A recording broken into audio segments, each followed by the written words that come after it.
Assalamualaikum warahmatullahi wabarakatuh. Perkenalkan, nama saya Nurul Farhani, NPM 2111010111. Mata kuliah Bahasa Indonesia dengan dosen pengampu Ibu Era Octavia MPD. Di sini saya akan menjelaskan 3 materi, yaitu yang pertama, sejarah perkembangan bahasa Indonesia, yang kedua, ejaan bahasa Indonesia, yang ketiga, penulisan karangan. Jelaskan materi yang pertama, yaitu tentang sejarah perkembangan bahasa Indonesia. Yang pertama, sejarah singkatnya yaitu secara historis bahasa Indonesia itu diangkat dari bahasa Melayu, yaitu salah satu rumpun dari bahasa Austronesian. Dalam pertumbuhan dan perkembangannya selalu mendapatkan respon yang baik dari masyarakat Indonesia tersebut yang melatar belakanginya. Kemudian berdasarkan sejarah, kita peroleh bahwasanya pemakaian bahasa Melayu tertua kita dapat dari prasasti-prasasti yang dikeluarkan oleh Raja Sriwijaya pada abad ke-7.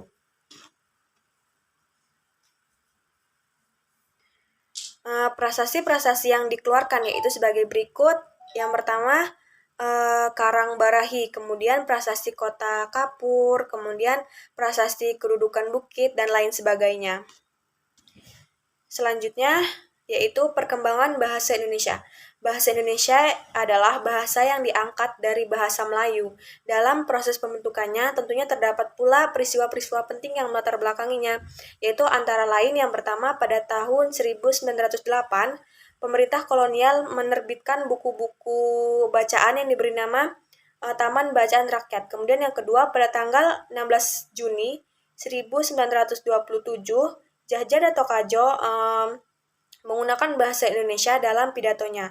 Kemudian pada tanggal 28 Oktober, secara resmi Muhammad Yamin mengusulkan agar bahasa Melayu menjadi bahasa Persatuan Indonesia. Kemudian yang keempat, pada tahun 1933, berdiri sebuah angkatan sastrawan muda yang menamakan dirinya sebagai pujangga baru yang dipimpin oleh Sultan Takdir Ali Syabana.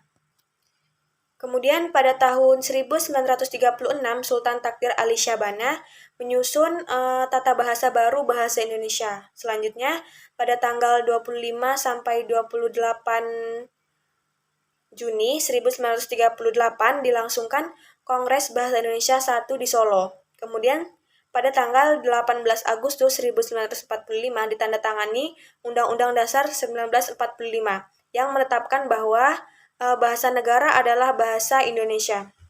Selanjutnya, pada tanggal 19 Maret 1947 diresmikan penggunaan ejaan Republik Indonesia sebagai pengganti ejaan Van Ophuijsen yang berlaku sebelumnya. Yang selanjutnya yaitu penyempurnaan ejaan. Pada setiap bahasa tentunya terdapat ejaan yang menjadi aturan dalam menggunakan bahasa tersebut.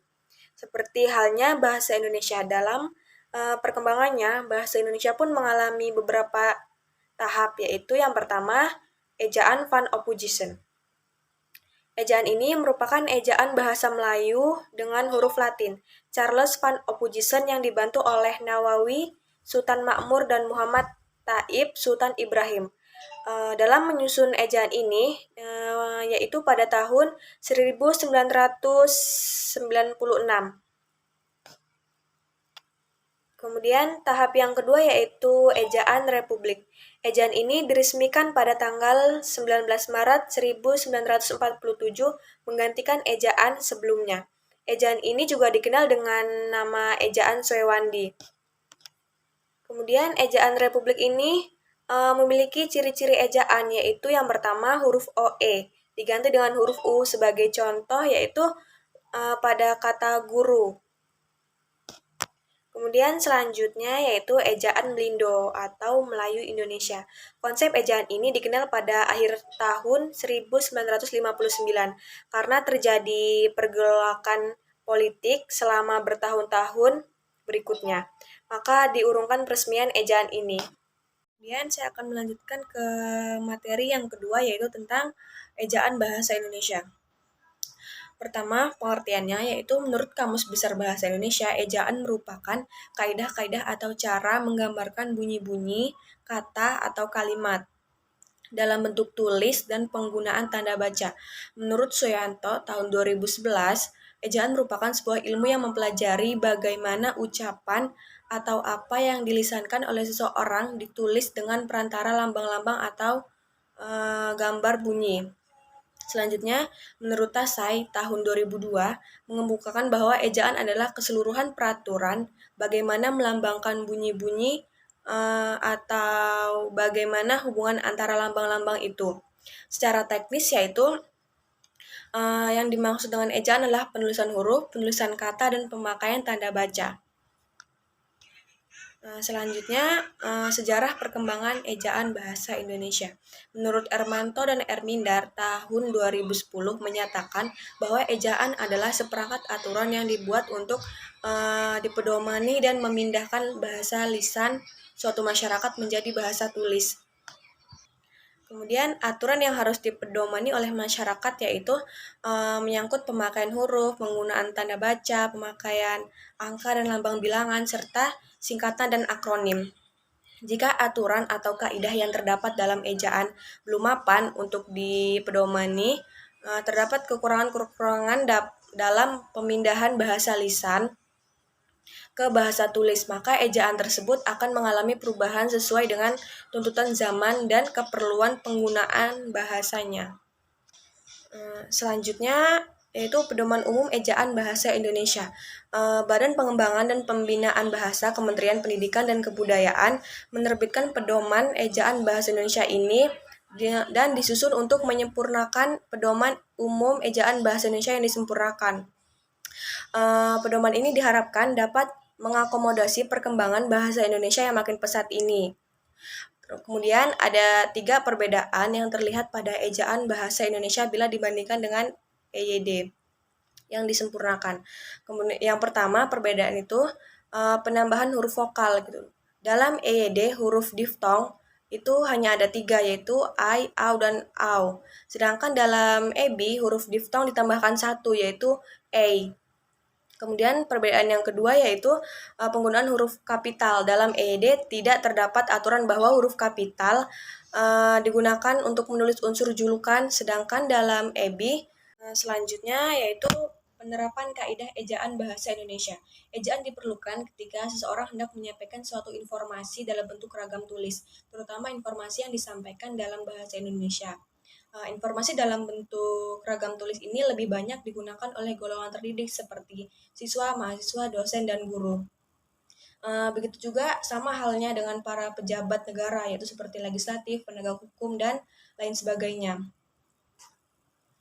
Sebagai golongan yang terdidik, sudah sewajarnya menggunakan bahasa Indonesia yang baik dan benar, sesuai dengan tata bahasa baku atau ejaan bahasa Indonesia. Kemudian, dengan demikian, kalimat-kalimat yang akan disampaikan dalam bentuk tulis akan lebih jelas dengan memperhatikan peraturan di bawah ini. Yaitu yang pertama, pemakaian huruf kapital. Dalam bahasa Indonesia atau EB, pemakaian huruf kapital dipakai sebagai huruf pertama awal kalimat. Kemudian huruf pertama unsur nama orang, termasuk julukan. Kemudian awal kalimat dalam petikan langsung dan sebagainya. Kemudian pemakaian huruf miring. Dalam ejaan bahasa Indonesia, pemakaian huruf miring dipakai untuk menulis judul huruf, nama majalah, atau nama surat kabar yang dikutip dalam tulisan, termasuk dalam daftar pustaka. Yaitu misalnya saya pernah membaca majalah bahasa dan kesusastraan. Kemudian yang harus ditulis dengan huruf miring yaitu kata bahasa dan kesusastraan. Kemudian yang selanjutnya itu pemakaian huruf tebal. Dalam ejaan bahasa Indonesia, pemakaian huruf tebal dipakai untuk menegaskan bagian tulisan yang sudah ditulis miring. Misalnya huruf DH seperti kata Ramadan tidak terdapat dalam ejaan bahasa Indonesia. Kemudian huruf tebal dipakai untuk menegaskan bagian-bagian karangan seperti judul buku, bab, atau subbab. Misalnya kemampuan menulis cerpen. Nah, itu kan harus ditulis dengan huruf tebal gitu agar lebih mudah dipahami.